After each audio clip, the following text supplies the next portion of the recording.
সেনাবাহিনীকে জড়িয়ে জাতীয় নাগরিক পার্টির মুখ্য সংগঠক হাসনাত আবদুল্লাহ সম্প্রতি ফেসবুকে যে পোস্ট দিয়েছেন তাতে কিছুটা দ্বিমত প্রকাশ করে আবার পোস্ট দিয়েছে এনসিপির আরেক সংগঠক সার্জিস আলম। তিনি আজ রোববার এই পোস্ট দেন। তাতে সার্জিস আলম লিখেছেন, সেদিন 11 মার্চ সেনানিবাসে আমাদের ডেকে নেওয়া হয়নি। সার্জিস এও লিখেছেন, যেভাবে এই কথাগুলো ফেসবুকে স্ট্যাটাসের মাধ্যমে এসেছে এই প্রক্রিয়াটি আমার সমীচীন মনে হয়নি, বরং এর ফলে পরবর্তীতে যে কোনো স্টেক হোল্ডারের সাথে আমাদের গুরুত্বপূর্ণ আলোচনা আস্থার সংকটে পড়তে পারে। এরই মধ্যে সেনা সদর দপ্তরকে উদ্ধৃত করে সুইডেন ভিত্তিক নেত্র নিউজের এক প্রতিবেদনে বলা হয়েছে, হাসনাত আবদুল্লাহর পোস্ট সম্পূর্ণ রাজনৈতিক স্ট্যান্ডবাজি বই, অন্য কিছু নয়। গতকাল শনিবার নেত্র নিউজে এই প্রতিবেদন প্রকাশিত হয়। গত শুক্রবার হাসনাত আবদুল্লাহ এক পোস্টে লেখেন, 11 মার্চ, সময় দুপুর 2টা 30।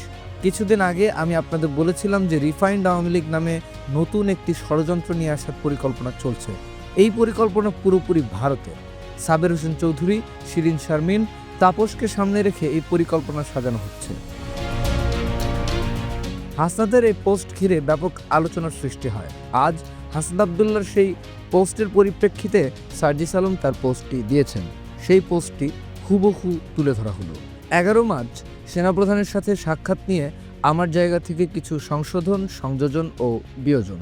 সেদিন আমি এবং হাসনাত সেনাপ্রধানের সাথে গিয়ে কথা বলি। আমাদের সাথে আমাদের দলের গুরুত্বপূর্ণ আরেকজন সদস্যরও যাওয়ার কথা ছিল, কিন্তু যাওয়ার পূর্ব মুহূর্তে ব্যক্তিগত সমস্যার কারণে তিনি যেতে পারেননি। প্রথমে স্পষ্ট করে জানিয়ে রাখি, সেদিন সেনানিবাসে আমাদের ডেকে নেওয়া হয়নি, বরং সেনাপ্রধানের মিলিটারি অ্যাডভাইজারের সাথে যখন প্রয়োজন হতো তখন মেসেজের মাধ্যমে আমাদের কিছু জিজ্ঞাসা ও উত্তর আদান প্রদান হতো।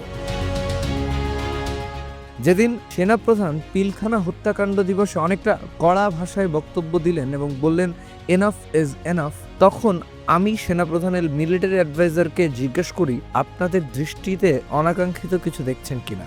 সেনাপ্রধানের বক্তব্য তুলনামূলক স্ট্রেট ফরওয়ার্ড এবং হার্শ মনে হচ্ছে। তিনি আমাকে বললেন, তোমরা কি এ বিষয়ে সরাসরি কথা বলতে চাও? আমি বললাম, বলা যেতে পারে। এরপরে সেদিন সেনাপ্রধানের সাথে আমাদের সাক্ষাৎ হয়। সেনাভবনের সেই রুমে আমরা 3 জনই ছিলাম, সেনাপ্রধান, হাসনাত এবং আমি। মানুষ হিসেবে যে কোনো ব্যক্তি বা ব্যক্তির অভিমতকে এক একজন এক একভাবে অবজার্ভ করে। হাসনাত সেদিন তার জায়গা থেকে যেভাবে সেনাপ্রধানের বক্তব্যকে অবজার্ভ ও রিসিভ করেছে এবং ফেসবুকে লিখেছে, আমার সেক্ষেত্রে কিছুটা দ্বিমত আছে। আমার জায়গা থেকে আমি সেদিনের বক্তব্যকে সরাসরি প্রস্তাব দেওয়ার আঙ্গিকে দেখি না, বরং সরাসরি অভিমত প্রকাশের মতো করে দেখি। অভিমত প্রকাশ এবং প্রস্তাব দেওয়া দুটি বিষয়ের মধ্যে পার্থক্য রয়েছে।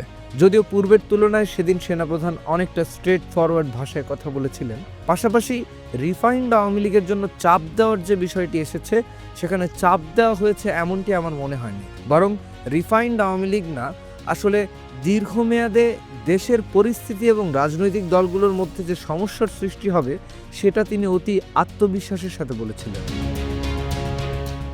হাসনাতের বক্তব্যে যে টপিকগুলো এসেছিল, যেমন রিফাইন্ড আওয়ামী লীগ, সাবের হোসেন, শিরিন শারমিন চৌধুরী, সোহেল তাজ, এসব নিয়ে কথা হয়েছিল। আওয়ামী লীগ ফিরে আসবে কিনা, এই ইলেকশনে আওয়ামী লীগ থাকলে কি হবে, না থাকলে কি হবে, আওয়ামী লীগ এই ইলেকশন না করলে কবে ফিরে আসতে পারে কিংবা আদৌ আসবে কিনা, এসব বিষয় নিয়ে কথা হয়েছিল। এসব সমীকরণে দেশের উপরে কি প্রভাব পড়তে পারে, স্থিতিশীলতা কিংবা অস্থিতিশীলতা কোন পর্যায়ে যেতে পারে, সেসব নিয়ে কথা হয়েছিল। কিন্তু যেই টোনে হাসনাতের ফেসবুক লেখা উপস্থাপন করা হয়েছে, আমি মনে করি কনভারসেশন ততটা এক্সট্রিম ছিল না। তবে অন্য কোনো একদিনের চেয়ে অবশ্যই স্ট্রেট ফরওয়ার্ড এবং সো কনফিডেন্ট ছিল। দেশের স্থিতিশীলতার জন্য রিফাইন্ড আওয়ামী লীগের ইলেকশনে অংশগ্রহণ করা যে প্রয়োজনীয়, সেই বিষয়ে সরাসরি অভিমত ছিল। হাসনাত তার বক্তব্যে আরেকটি বিষয় উল্লেখ করেছে, আলোচনার এক পর্যায়ে বলি, যেই দল এখনো ক্ষমা চায় নাই, অপরাধ স্বীকার করে নাই, সেই দলকে আপনারা কিভাবে ক্ষমা করে দিবেন? অপরপক্ষ থেকে রেগে গিয়ে উত্তর আসে, you people know nothing, you lack wisdom and experience, we are in this service for at least 40 years, তোমার বয়সের থেকে বেশি। এই কনভারসেশনটা হয়েছে, এটা সত্য, কিন্তু আমাদের রুমে বসে হওয়া কনভারসেশন হঠাৎ এককভাবে শেষ করে যখন সেনাপ্রধান উঠে দাঁড়ালেন এবং রুম থেকে কথা বলতে বলতে বের হয়ে এসে যখন আমরা গাড়িতে করে ফিরবো, তার পূর্বে বিদায় নেওয়ার সময় দাঁড়িয়ে দাঁড়িয়ে এই কনভারসেশন হয়েছে। সেনাপ্রধান রেগে যাওয়ার সুরে এই কথা বলেছেন বলে আমার মনে হয়নি। বরং বয়সে তুলনামূলক বেশ সিনিয়র কেউ জুনিয়রদেরকে যেভাবে অভিজ্ঞতার ভারের কথা ব্যক্ত করে সেই টোন এবং এক্সপ্রেশনে বলেছেন। হাসনাত না ওয়াকার, এই ন্যারেটিভ এবং স্লোগানকে আমি প্রত্যাশা করি না। হাসনাতের জায়গা ভিন্ন এবং সেনাপ্রধান জনাব ওয়াকারুজ্জামানের জায়গাও ভিন্ন। বাংলাদেশ সেনাবাহিনীর সাথে জাতীয় নাগরিক পার্টি, অন্যান্য রাজনৈতিক দল কিংবা জনগণকে মুখোমুখি দাঁড় করানো কখনো প্রাসঙ্গিক নয়। পাশাপাশি সেনাপ্রধানের পদত্যাগ নিয়ে যে কথা দু এক জায়গায় আসছে সেটিও আমাদের বক্তব্য নয়। এসবের পাশাপাশি আমি আমার ব্যক্তিগত জায়গা থেকে একটি অভিমত প্রকাশ করতে চাই। আমি ভুল হতে পারি, কিন্তু এই মুহূর্তে আমার এটি সঠিক মনে হচ্ছে। অন্তর্বর্তীকালীন সরকারের সময়ে দেশের সার্বিক পরিস্থিতি নিয়ে বাংলাদেশ সেনাবাহিনীর সাথে অন্যান্য রাজনৈতিক দলগুলোর কেউ না কেউ যোগাযোগ রক্ষা করে, সেই প্রাইভেসি তারা বজায় রাখে। আমাদের সাথে সেনাপ্রধানের যে বিষয়গুলো নিয়ে কথা হয়েছে সেগুলোর সাথে আমাদের সরাসরি দ্বিমত থাকলেও আমরা সেগুলো নিয়ে আমাদের দলের ফোরামে বিস্তারিত আলোচনা করতে পারতাম, সিদ্ধান্ত নিতে পারতাম, সে অনুযায়ী কর্মসূচি বাস্তবায়ন করতে পারতাম, কিংবা অন্যান্য রাজনৈতিক দলগুলোর সাথে আলোচনার মাধ্যমে ঐক্যবদ্ধ সিদ্ধান্ত গ্রহণ করে আওয়ামী লীগের যে কোনো ভার্সনের বিরুদ্ধে এখনকার মতোই রাজপথে নামতে পারতাম। অথবা অন্য রাজনৈতিক দলগুলো সরাসরি আমাদের সাথে ঐক্যমতে না পৌঁছালে আমরা শুধুমাত্র আমাদের দলের পক্ষ থেকেই এই দাবি নিয়ে রাজপথে নামতে পারতাম। কিন্তু যেভাবে এই কথাগুলো ফেসবুকে স্ট্যাটাসের মাধ্যমে এসেছে, এই প্রক্রিয়াটি আমার সমীচীন মনে হয়নি। বরং এর ফলে পরবর্তীতে যে কোনো স্টেক হোল্ডারের সাথে আমাদের গুরুত্বপূর্ণ আলোচনা আস্থার সংকটে পড়তে পারে। আমার এই বক্তব্যে আমার সহযোদ্ধা হাসনাতের বক্তব্যের সাথে বেশ কিছু ক্ষেত্রে দ্বিমত এসেছে। এটার জন্য অনেকে আমার সমালোচনা করতে পারেন, কিন্তু আমি বিশ্বাস করি আমাদের ব্যক্তিত্ব স্রোতে গা ভাসানোর মতো কখনোই ছিল না বলেই আমরা হাসিনা রেজিমের বিরুদ্ধে বন্দুকের সামনে দাঁড়িয়েছিলাম। আজও কেউ হাসনাতের দিকে বন্দুক তাক করলে তার সামনে দাঁড়িয়ে যাওয়ার কমিটমেন্ট আমাদের আছে।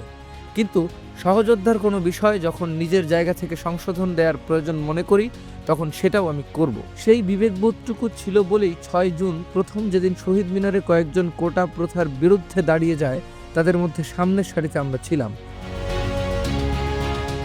আমি বিশ্বাস করি আমাদের এই বিবেকবোধের জায়গাটুকুই আমাদেরকে সঠিক পথে রাখবে। আত্মসমালোচনা করার এই মানসিকতাই আমাদেরকে আমাদের কাঙ্ক্ষিত গন্তব্যে নিয়ে যাবে। জুলাই গণহত্যা, বিডিআর হত্যাকাণ্ড, শাপলা চত্বরের হত্যাকাণ্ড ঘটানো, আওয়ামী লীগের যে কোনো ভার্সনের বাংলাদেশের রাজনীতিতে আসার বিরুদ্ধে আমাদের লড়াই অব্যাহত থাকবে।